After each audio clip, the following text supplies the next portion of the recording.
Hi, and welcome to today's episode of Stay Here Next, where we deliver to you the best, most exciting hotels around the world. Today, I'm especially excited because I'm here to talk to you about Buahan, a banyan tree escape. This hotel appeared on our 2023 stay list, which is our compendium of the best new hotels around the world. And here to kick things off is Bali-based correspondent, Catherine Ramine. Hi, I'm Catherine, and I reviewed Banyan Tree's gorgeous Buahan resort. I can't wait to show you around, so let's go.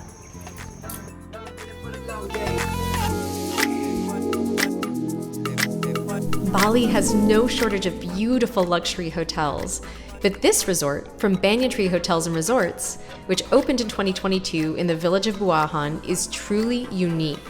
The resort gives travelers the chance to experience a quieter side of the island's jungle interior. That's because it's located on a peaceful hillside about 40 minutes by car north of Bali's popular town of Ubud. Without the tourist crowds and motorbikes, the area offers a glimpse at Balinese village life. The hotel has a biophilic design, which means that it harmonizes with its green, hilly surroundings. Pathways made with local stone wind through the lush 12-acre property. The hotel has 16 wood-shingled bales, or villas, with beautiful views of nearby rivers. What we love about the bales is their open-plan design with no doors, windows, or walls. Yes, you heard that right. The villas at this resort have no walls. Even so, there's plenty of privacy thanks to opaque curtains and lots of space between the bales. You can take a dip in your personal pool, or lounge in the private gazebo, or soak in the hand-hammered copper bathtub. One of the highlights of a stay at Buahan, a banyan tree escape, is the open kitchen, the hotel's zero-waste restaurant. The restaurant is 70% plant-based with sparing use of meat and lots of fermented preparations that repurpose would-be kitchen waste. 90% of primary ingredients, including poultry and coconut oil, are sourced from within 43 miles of the resort. That philosophy extends to the cocktails at the resort's open-air botanist bar. The master of the kitchen is Chef Eka Sunaria, who was born right in Buahan, and you don't want to miss his delicious 5-course dinners.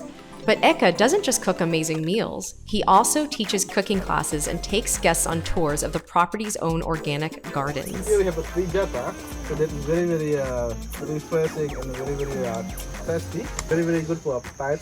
And also we're using also for drink and also for some salads. That's like a little tannin. Exactly, slightly tannin, very sour. And after that, you will get cleansing and all the after was coming out. In addition to unique culinary experiences here at Buahan, there are so many things to do right on property. You can explore the surrounding jungle, get a massage at the spa, visit the on-site firefly nursery, take classes on Balinese Hindu philosophy, or simply lay by the incredible pool and take it all in. Check out our full review and all other reviews on our 2023 stay list in our hospitality issue on AFAR.com and on YouTube. This is really an amazing retreat, like no other place. You truly feel the jungle here. So next time you're coming to Bali, I hope you'll think about staying at Buahan if you can, and I hope you enjoyed the tour. Thanks for watching.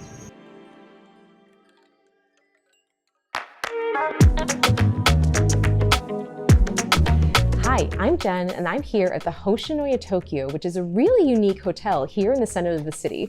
I love all of the cultural immersion I'm getting right here on the property, and I'd love to take you on a tour. Let's go.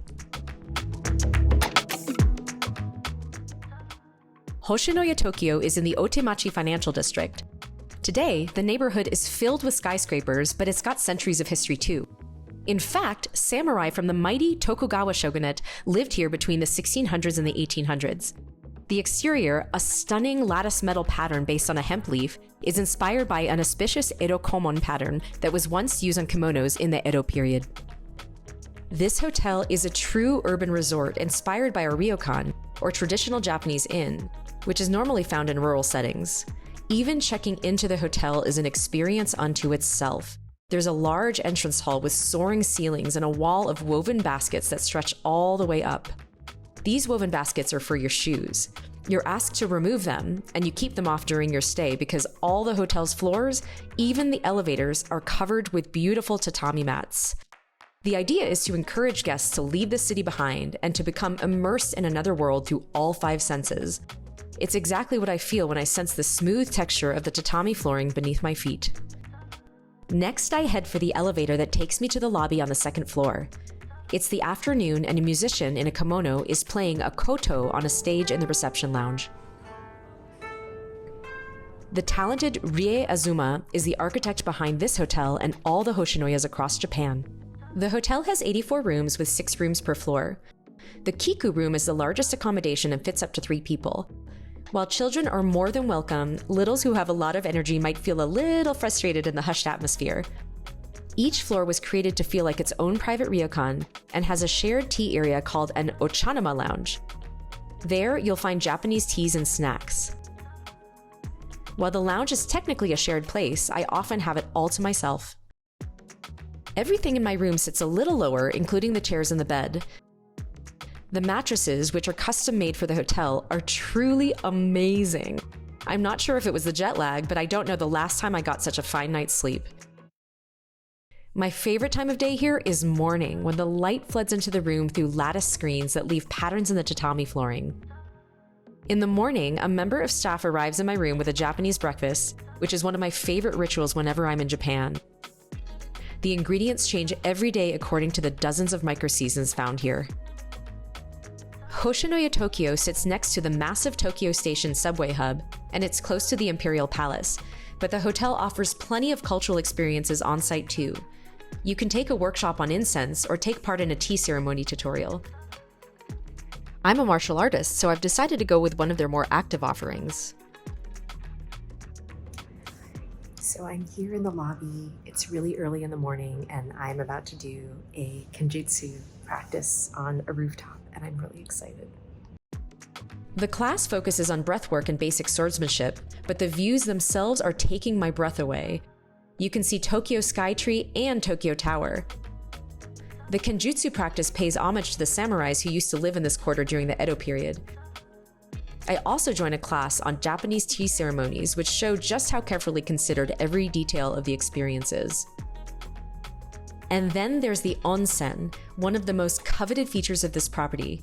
It's the only hotel in Tokyo with an onsen that's fed directly by hot springs close to 5,000 feet below the hotel. The onsen is separated by gender, and you need to give yourself a good scrub before you enter. The bath leads to an outdoor space where walls frame the sky above, and you can feel cool breezes at night.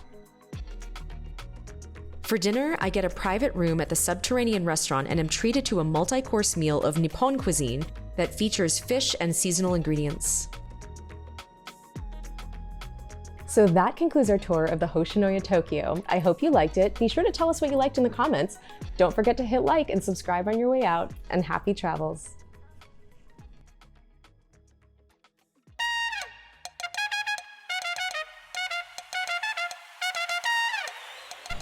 Hi, Jessie here, and I'm at the Botanica Resort in Costa Rica. Today, I'm going to take you on a quick tour of the property, as well as show you some of the reasons why this is such a wonderful place to visit. Let's go!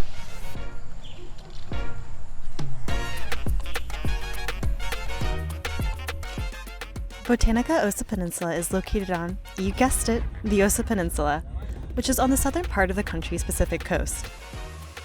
Even by Costa Rican standards, the Osa is incredibly biodiverse, both on land and in the ocean. It's home to an estimated 250,000 different species of plant and wildlife, including hundreds found nowhere else on Earth. Although the area is wild and rugged, Botanica is a modern, calm, and convenient base for exploring it all. As part of Hilton's Curio collection, which is the brand's line of more boutique hotels and resorts, Botanica has the amenities you'd expect from any Hilton worldwide, like reliable Wi-Fi and comfortable beds. But it also has its own unique design and aesthetic that gives it a much more Costa Rican feel. Among the 114 rooms, guests can choose from a studio or a 1, 2, or 3 bedroom suite, the largest of which can sleep up to 10 people. Suites come with a balcony or patio, living room, and full kitchen, and all of the rooms are fully air-conditioned and electricity is powered by solar panels. Unlike a lot of the other hotels in the area, these rooms do not feature an open-air design, which may be a pro or a con depending on your travel style. One of the first things I noticed about this property is just how close to nature it is, which I personally love because that's one of the main reasons why we came to the Osa Peninsula. We've also discovered that you don't really have to go far to see nature. There's been mornings where the macaws have come up right up to our balcony, and we've been able to see some pretty incredible wildlife without even leaving. That said, a few guests did express disappointment at not being right on the beach. However, this was a conscious decision meant to conserve the nearby mangroves and coastal ecosystems while building the hotel. Knowing this, I was more than okay walking 10 minutes down the road for those ocean views. Plus, the plant-filled pool area right next to the resort's casual restaurant and bar, Giza, is a highlight of the hotel and more than makes up for it with its spacious swimming area. Other amenities include a gym, spa, excursions desk, and a second restaurant, Tierra a la Mesa, which is open for breakfast and dinner. Thanks to its popularity among locals, it's a lively place to be once the sun goes down. Speaking of excursions, outdoor activities like hiking in nearby Corcovado National Park and deep-sea fishing are the main draw for visitors here, so we're going to go check those out as well. Anglers come here from all over to fish roosterfish, tuna, mahi-mahi, and dozens of other species. But preserving this marine ecosystem is also incredibly important, so fishing here is mostly catch and release, and anglers are only allowed to keep 5 fish per boat per day to help preserve the natural ecosystem. Deep-sea fishing is actually really big here at Botanica, since it replaced an old fishing resort named Crocodile Bay. The owners are still involved in Botanica, but they're now able to focus full-time on their fishing charters, Crocodile Bay Fishing Tours, which is the outfitter we're going with today. We're back on shore, it's the next day, and we're up early to drive the 1.5 hours each way to visit Corcovado National Park, which is actually the largest national park in all of Costa Rica. Corcovado is one of the few remaining sizable areas of lowland tropical forest in the world, and it's home to thousands of species, small and large. You're almost certain to see a few, like howler monkeys and tapirs, while here. We certainly did. It's a bit far, but it's absolutely worth it. Finally, we're now going to visit one of the more unique places here at Botanica. There's an environmental nonprofit, BioSer, which is dedicated to safeguarding the rainforests of the Osa Peninsula by creating rainforest reserves, teaching locals about the environment, and conducting research that's located right here on site. BioSer's founder, Jim Cordova, is actually an entomologist and has amassed an impressive collection of insects from around the Osa, and we're lucky enough to go get to see some of them. Overall, Botanica is an excellent choice for anyone who wants to explore this beautiful, wild corner of Costa Rica, but without sacrificing any comforts. While it's larger and less rustic than what I would normally go for a solo or couples getaway, even I can't deny that all of the amenities here and variety of excursions available make it a really great hotel for family and multi-generational travel. I also love that Botanica and their partners at BioSer are committed not just to helping guests explore the area's incredible nature, but also conserving it for generations to come. Thank you for exploring the Osa Peninsula with me. Tell me what your favorite part was and where you think we should go next in the comments below. As always, like, subscribe, and safe travels!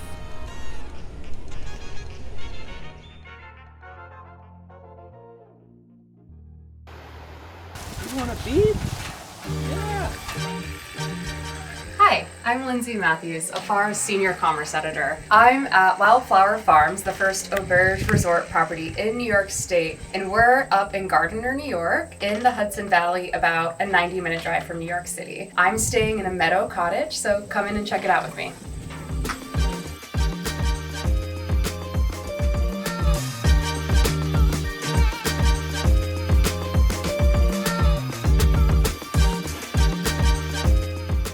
So this is one of the 1-bedroom cottages. You can book it connecting to a second one if you are coming with your family or a group of friends. And there are 65 total cottages and cabins on the property. All of the design work is beautiful. It's by a New York design firm called Ward and Gray. They designed it with locally sourced antiques and a lot of custom elements, like this quilt was made specifically for these rooms, and you can see it's embroidered down here.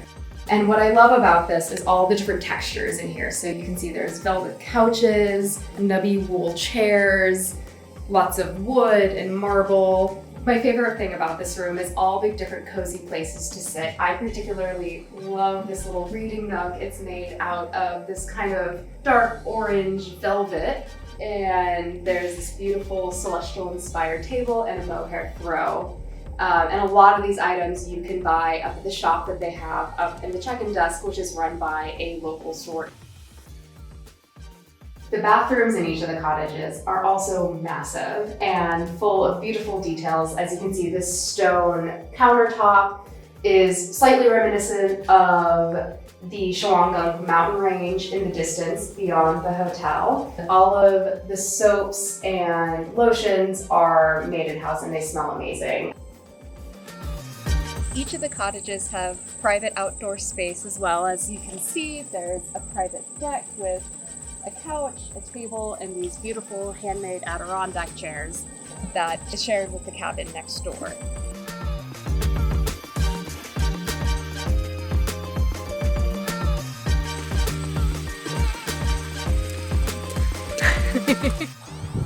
Before Auberge bought this property, this land used to be a tree farm, and as you can see behind me, these are a few of the remaining trees that they kept on the property, which are gorgeous in late October.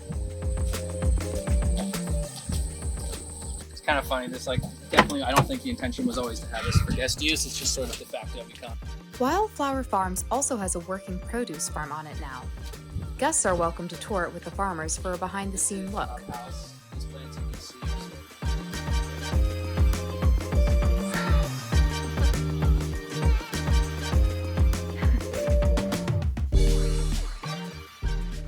A lot of shapes like this, which I think is fun.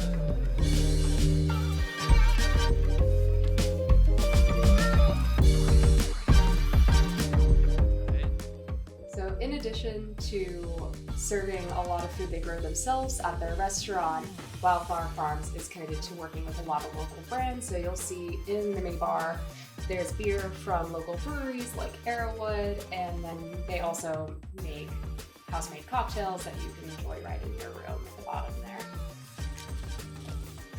In addition to the produce they grow at Wildflower Farms, they also have pigs and chickens on the property. Every morning at 8 a.m., guests are welcome to come to the chicken coops and pick out the eggs they want and take them back to the restaurant to have them cooked for their breakfast. Thanks for joining us on this tour of Wildflower Farms. Be sure to click the subscribe button to follow AFAR for more travel videos. Yeah?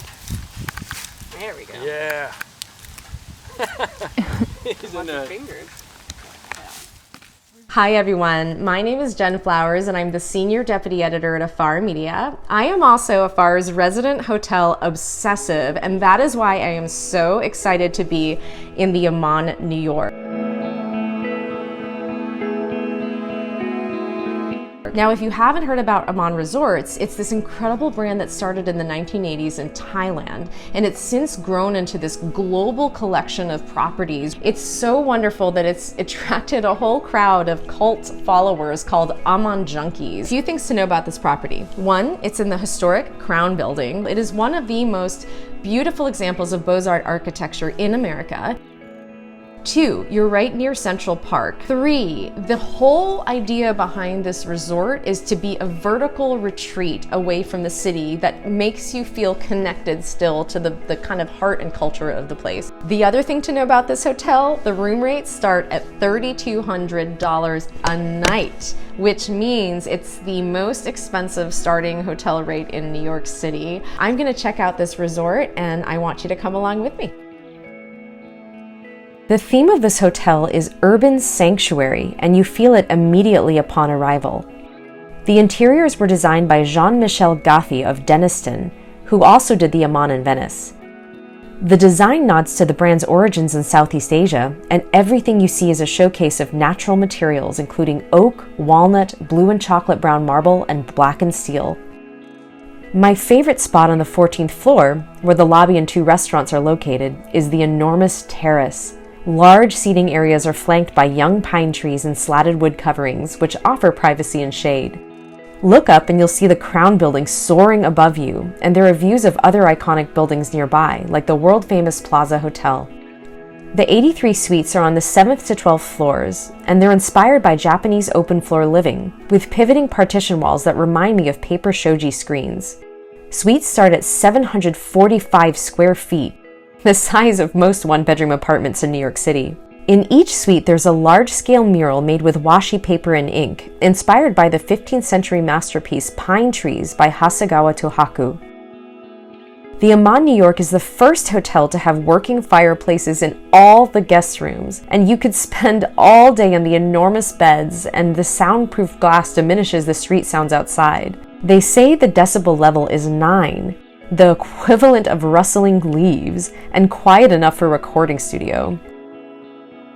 The bathrooms feel like a private wellness sanctuary. I love the freestanding oval bathtub and the marble rain shower. Plus, the floors are heated, and it was just paradise in there. Even the toilets are worth mentioning. They're Toto, a Japanese company that makes these incredibly tech-savvy toilets with everything from heated seats to lids that open automatically as you walk toward them. In the 25,000 square foot spa and wellness area, you'll find a state-of-the-art fitness center, 7 treatment rooms, and everything from a cryotherapy chamber to tools for advanced medical evaluations. There are even private spa houses for those who want extra privacy. I've spent a lot of time going between the sauna and the steam room, but my favorite spot is the 65-foot indoor swimming pool, which is flanked by fireplaces and daybeds. The gym has advanced infrared equipment that helps to maximize calorie burn, and there's plenty of space for yoga, Pilates classes, Tai Chi, and Qigong, which are all on offer here. There are 2 restaurants on the main lobby level, currently for guests only, but there are plans to open them to the public soon, with guests getting priority seating. They include Arva, an Italian restaurant that focuses on seasonal ingredients in a room surrounded by backlit bottles of the hotel's extensive wine collection. The food is fantastic. The burrata pugliese and the carciofi alla Judea were magical. One of the sommeliers, Slim, can help navigate the list of wines. I'm interested in Italian wines from small, sustainably run producers, and Slim has been able to point me in the right direction. And then there's Nama, where chef Takuma Yonemaru focuses on washoku cuisine, which is traditional Japanese food. They serve omakase, or chef's choice menus, at a Japanese hinoki wood counter. But I'm trying the a la carte menu, which is stellar. And knowing I love a good pairing with dinner, Slim is helping me navigate the sake menu too. As you can see, the Amman New York is indeed one of the most exciting new openings in the city, and I'm enjoying every minute of my stay. Don't forget to hit like.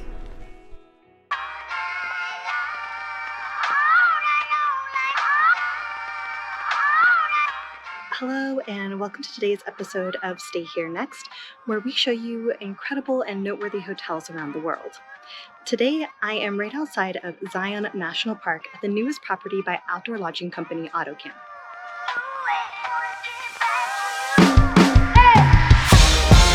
Autocamp first launched in Santa Barbara, California back in 2013. That original property has since closed, but they currently have 9 properties throughout the United States. All of Autocamp's properties are always in a beautiful natural area, sometimes a national park, but not always. Zion is actually one of 4 locations that opened this year in 2023, alongside Sequoia National Park in California, Texas Hill Country, and Asheville, North Carolina. Glamping experiences like this are actually on the rise, and I personally have stayed at some other glamping properties like Under Canvas in Mendocino Grove, though those properties usually use a safari-style canvas tent, and I've never stayed anywhere quite like Autocamp before. So let's go check it out. Looking for our room, which is in one of these iconic Airstreams. That's one of the things that Autocamp is known for. And here at Autocamp Zion, I believe they have 72 Airstreams in addition to a couple of other options for accommodations. But yeah, that's part of the fun of staying here, is getting a chance to stay in one of these guys. John, you excited? So cool. First stop in our tour, we've got this lovely spacious living room for lounging indoors. And then next up, we're going to take a look at the bathroom really quickly, which is also quite spacious for an Airstream. We've got this nice large shower over here, toilet, sink, essentials, lots of nice natural light, which is always nice to have. And then over here, little kitchen space, as well as one of their signature s'more kits, which I can't wait to try later. The bedroom, where it's actually my favorite part of this Airstream. Here, we have got a skylight where you can go stargazing straight from your bed. Airstreams are each kind of set up like you would a typical state or national park campground. So each one has a fire pit and an outdoor lounge area, so you can really take advantage of the beautiful scenery around here. One of the things I'm noticing is that there's kind of limited coverage for such a hot and exposed area. We do have this little awning here, but it's still really sunny and hot, so I think we should go head to the pool. Like every auto camp, they have this great clubhouse space where you can buy some food to eat ready-made or a couple of essentials that you may have forgotten to bring with you. They also have games and live music, and it's a really great social space either for hanging out with people that you came here with or for making new friends, because why not? One other signature of Autocamp's properties is this mid-century modern design, and really lends itself a very design-forward element to this otherwise outdoors-forward property. So the location itself really prioritizes the outdoor beauty of this area. You are about 10 to 15 minute drive away from Springdale, which is the main gateway town to the main entrance of Zion National Park. So you're not able to just pop outside the hotel and go walk into town and get dinner, which personally I think is okay because you're also a little bit set apart from that hubbub. But actually one of the benefits of being in this particular location, which is in the small town of Virgin, is that you're actually super close to some really rad mountain biking trails that are outside of the park, as well as some scenic drives and vista points for actually like seeing parts of Zion National Park from outside of the park.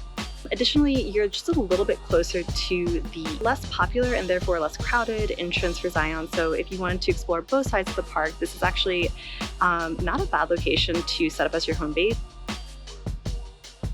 But now, let's go check out the park. So Zion National Park was the third most visited US national park in 2022, which means it can get crowded. It's best known for two of its hikes, the Narrows and Angel's Landing, both of which are also very popular, especially during the summertime. Now, shuttles have helped reduce car traffic in the park, but even the lines for those can get long. So to avoid some long shuttle lines, we're renting some e-bikes from Zion Adventures. They cost about $95 for a full day. Zion Adventures also does some other tours in and around the park, like their Sunset Overlook Scenic Drive and mountain bike tours, both of which are bookable through Autocamp since they are partners. It was really worth it to get the e-bikes though, since we were able to get around the park super quick and it was just plain fun. There weren't any cars in the road, just the shuttles, so it wasn't very stressful biking. After a quick beer in Springdale, we head back to camp. It's been a long day. We actually went on 2 hikes today, so we're pretty hungry. Unfortunately, we grabbed one of these grill kits that they have up in the camp store, so we're gonna get those going.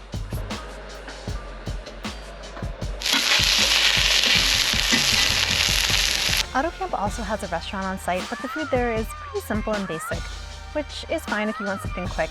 But I actually think that was okay because one of my favorite parts about camping is getting to cook outside, and this Airstream is set up perfectly for that. The outdoor space also means we can eat and cook while enjoying one of the best parts about this property, the stars. Overall, I'd really recommend Autocamp Zion if you want to have a camping-ish experience. You get campfires and s'mores, but also comfortable beds and good showers. Plus, it's a beautiful design-forward space, which there are a few of these in and around Zion National Park, but is kind of a rarity near national parks in general, where accommodation options tend to be a bit more basic. Some of the cons, though, it is right next to the road, and there isn't a whole lot of shade next to the Airstreams themselves. That said, neither of these are deal breakers. As for price, they start at $189 a night in the low season and $269 a night in the high season, which is a pretty good rate compared to other options in and around Zion National Park. It's also more nature-focused than a hotel and more fun and social than an Airbnb. So John, would you stay here again? Autocamp. Smash that like. Where are we going, guys? Mexico! Hi, Michelle here. I'm at Four Seasons Resort Punta Mita with my son, Nico. Hey, Nico. Nico and I are going to take you on a quick tour of the property, which has some new kids programming we're checking out. And we're going to show you around Punta Mita to see what makes this part of Mexico so special. Nico, you ready? Yeah! Take my horse to the old time one. Punta Mita is on Mexico's west coast, about an hour north of Puerto Vallarta in the larger Riviera Nayarit region. It's a unique development that's part residential community and part resort. There's a Four Seasons with its recently opened adults-only tented camp Naviva and a St. Regis here. A little further south, there's a newly opened Auberge Resort, a Conrad Hotel, and a W. All of them are sandwiched between a beautiful rocky coastline on one side and a lush tropical rainforest on the other. During our stay in Punta Mita, we're calling the Four Seasons home, a resort that is extremely family-friendly. We're going to show you our ocean casita room at the Four Seasons Hotel, Punta Mita. Let's go. All right, show us around, Nico. Here's our closet in our bathroom. Wait, let me look at the bathroom. You even put a little step stool for us and some bath toys. And here's the grown-up bed, and here's the kids' bed. Right, which is a sofa during much of the day. And then you want to go outside. And this is the view of the... There's a Kids for All Seasons club that is free for children ages 5 to 12. Really good, guys. And look, I colored in. Special kids menus at all the dining venues where kids 6 and under eat free.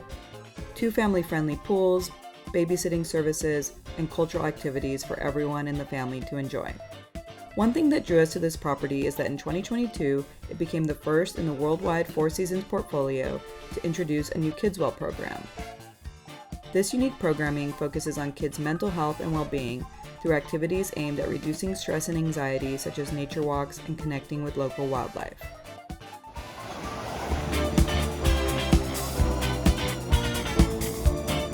Set on 52 acres of land, Four Seasons Resort Punta Mita offers that perfect mix of natural beauty and top-notch amenities, including a full-service spa, numerous restaurants, and a new mezz bar with a massive mezcal collection. I highly recommend getting a babysitter for an hour to do the mezcal tasting that is accompanied by some 20 different flavored salts.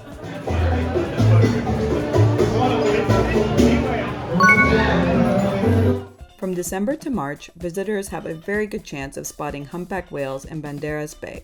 So, for our first activity, we're heading out to try and find some with outfitter Punta Mita Adventures.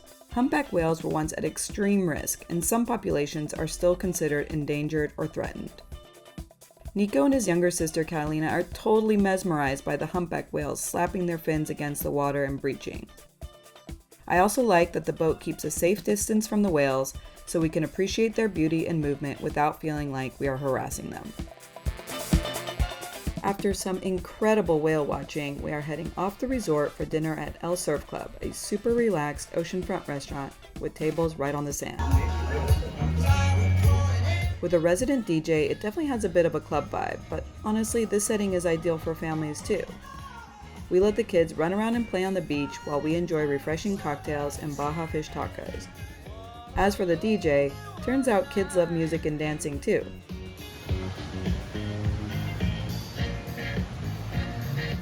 One thing we are all really loving about Punta Mita is the area's rainforests, home to animal species that we definitely don't get to see at home in California. We've seen iguanas of all sizes and colors, and Nico has decided to give them all names. And what's this little list? It's my list of iguana names. You can check it out. Fireball. We'll sure miss Firebomb and Tree Cutter. Not to be overshadowed by the animals is all the plant life. Today, we've opted for a guided jungle hike to witness firsthand all the fascinating survival techniques and defense mechanisms of these rainforest trees. The kids are loving roaming among all the flora, making walking sticks, observing ants and termites in their element, and just taking it all in. Last up on the itinerary, we've rented a car and are heading to the seaside town of Sayulita, about 35 minutes north of here, for some lunch and shopping. We've decided to grab some food at La Rustica, a super cute Italian restaurant with great wood-fired pizzas. With no real plan of what to see or do, we're just ducking into random shops that catch our eye. Some of our best finds include 80s style shades the kids found in the main square and mezcal for the adults. I can't close it. Are you trying to change? Yeah. We have had such a wonderful time exploring Punta Mita, and we're so glad we got to share this beautiful place with you. All told, my kids love this Mexico adventure, and we could totally see how other families and groups of friends would love it too. Whether you're into swimming or snorkeling, resting and relaxing poolside, or immersing yourselves in local cuisine and culture, you're sure to find something that suits the interests of everyone in your crew. Let us know what you think and where we should travel as a family next. Thanks for watching this video by AFAR. Please remember to hit that like button on your way out and subscribe to our channel for more travel tips and inspiration. I'm controlling it, Cardia.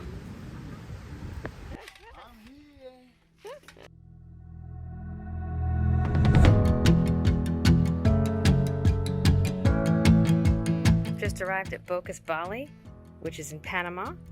You can paddleboard or kayak or take all kinds of tours. We saw Starfish Island on the way here with starfish in the ocean. There's dolphins outside. You can go to beaches. You can take tours to Bocas town, which is sort of the main backpacker, hippie, cool town with lots of restaurants and bars. Here's my villa. Villas are Balinese. And cool thing inside the villa, a little peek through so you can see fish below. They're actually doing a coral restoration project, so you can swim underneath. And this is the bathroom. It's gorgeous. I love this tile work. And of course, you know my faves. We've got the robes, and there's slippers, and a desk where I hope not to have to do too much work. And there you go. This is my deck, and you can see, I think there are 16 villas now. They're gonna build 20. Over there is the Elephant House restaurant.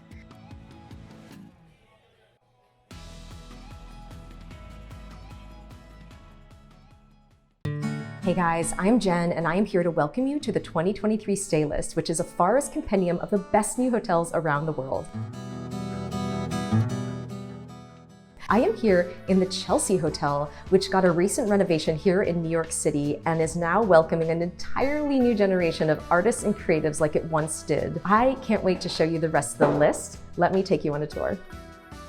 The Stay List is our yearly spotlight of the new and renovated hotels that we believe are truly game-changing. The hotels we love don't just wow us with their outstanding locations, design, and service. They're also continually looking for ways to reduce their carbon footprint, benefit communities in meaningful ways, and connect guests to biodiverse landscapes. We vet all of these properties personally to ensure that these hotels are truly walking the walk. This is just a sampling of a few properties on our list, and you can see all 15 winners for this year on afar.com or in our print magazine. Links to both are in the description. Wildflower Farms is one of the newest hotels from Ubur's Resorts collection. It's just a 90-minute drive north of Manhattan, but thanks to its location on a former tree farm, this cluster of 65 cottages feels a world away. We love that city-weary guests from Manhattan can escape the hustle and bustle up here and connect with nature in a slower pace of life, whether that means you're picking up eggs from the chicken coop or walking along the property's scenic trails. Back in New York City, our next hotel is the world-famous Chelsea, which you've already heard a little about. This icon stands out for a completely different reason. It has long been a hub for creatives, having played host to the likes of Andy Warhol, poet Dylan Thomas, and Janis Joplin. Today, it's opening a new chapter with a thoughtful renovation from a trio of accomplished hoteliers, including Sean McPherson, who also did the very cool Jane and Bowery hotels in Manhattan. The hotel feels thoroughly modern in its creature comforts, but with plenty of nods to its past throughout. And now we're off to the Caribbean. Surrounded by nature on the island of Dominica, Colibri Ridge caught our attention because it's setting a new standard for sustainability in the region. The property is powered by solar and wind and harvests rainwater on site, all while maintaining a luxurious experience for guests. During the day, nearby Martinique is visible from all of the rooms. This next lodge is one that I personally got to visit, and I'm so excited to include it on our 2023 Stay List. And not just because it's in Tanzania, one of my favorite countries. This lodge is part of an incredible conservation-minded company called And Beyond, and it's located on the edge of Serengeti National Park. The existing camp was completely rebuilt into 10 canvas-walled rooms that feature local hardwood that was sustainably sourced. The lodge runs on 80% renewable energy, and as you might imagine, wildlife is the main draw, but staff-led experiences bring guests deeper into nature, be it by spotting elephants on a walking safari or visiting fishing communities on nearby Lake Victoria. In India's history-filled region of Rajasthan, Udaipur has plenty of palatial stays, but the Raffles Udaipur captures the opulence of this historic kingdom with grand architecture, gardens that are home to 30 bird species, and a lavish spa. Set on a private island, this hotel has 101 luxurious lakeview rooms with marble inlay work and hand-painted murals. Pay close attention to the menu at the on-site restaurant Sawai Kitchen, which features regional heirloom recipes. On the lush Indonesian island of Bali, in the jungle north of Ubud, Buahan, a banyan tree escape, is reshaping the high-end hotel experience into one without walls. In this remote, crowd-free part of Bali, guests stay in one of 16 open-air bales or villas. Each villa includes a private infinity pool, a hammered copper bathtub, and boat jetty columns salvaged from nearby Borneo. Guests can visit the property's waterfall, firefly nursery, and open-air spa, and then end the day with a locally sourced meal prepared by Bali-born chef Eka Sunaria. Now I'm taking you to the desert. At Habita Salula, an otherworldly retreat in the Ashar Valley of Saudi Arabia, the 96 luxury villas were built with organic materials that blend into their surroundings. Some even include their own telescope, evoking the Bedouin experience of stargazing in the Arabian desert. The real draw is the area's deep cultural history. There you have it, guys. That is the 2023 stay list. I hope you liked every single one of those hotels just as much as we do. And I hope you visit them soon. Don't forget to hit like and subscribe on the way out, and be sure to check out our other hotel tour videos. We've got a lot of fun stuff in the works too, so stay tuned and watch this space. See you soon.